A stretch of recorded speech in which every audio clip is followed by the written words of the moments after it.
ভাই ভাই অভিযানটা কিসের ছিল ভাই? জানতে ছিলাম ভাই এখানে পুলিশটা আসলে কি চালানো আসলে অভিযানটা কি? বিশ্বাসটা হচ্ছে যে ত্রিপুরানের একটা কল ছিল যে এখানে হয়তো যে কিছু ওই লাঠিটাঠি বা এরকম কিছু একটা আছে।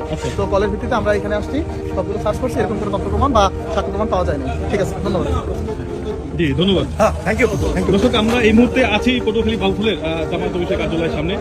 এখানে এই রাতে পুলিশ আসলে এখানে জামায়াত অফিসে অভিযান এসেছে বলে আমরা জেনেছি এবং তারা জানিয়েছেন যে ট্রিপল নাইন থেকে একটি কল এখানে এই পুলিশের কাছে গিয়েছে যে এখানে দেশীয় অস্ত্র আছে। এরকম অভিযোগের ভিত্তিতে পুলিশ এখানে অভিযান চালায় এবং পরবর্তীতে পুলিশ জানিয়েছে যে এখানে এমন কোনো কিছু পাওয়া যায়নি। যে কলটি দিয়েছে তারা নিশ্চয়ই ষড়যন্ত্রমূলকভাবে আসলে মিথ্যাচার করেছেন বলেই তারা ব্যাখ্যা করেছেন।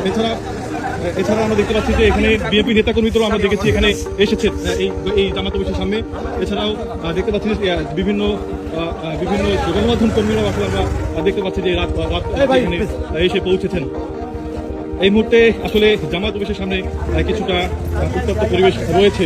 আমরা দেখতে পাচ্ছি যে এখানে ছাত্রদল এছাড়াও বিএনপি নেতাকর্মীদের আমরা এখানে লক্ষ্য করছি যে এখানে তারাও ছাত্রদলের নেতাকর্মীদের আসলে উপস্থিতি রয়েছে। এছাড়াও পুলিশ এই মুহূর্তে এখানে অবস্থান করছে। সাংবাদিক সহ আসলে এই মুহূর্তে পরিবেশটি একটু অন্যরকম লাগছে। এই মুহূর্তে কিছুটা প্রশাসন আসলে নিশ্চিত করেছেন যে এখানে কোনো রকমের অবৈধ কিছু পাওয়া যায় নাই।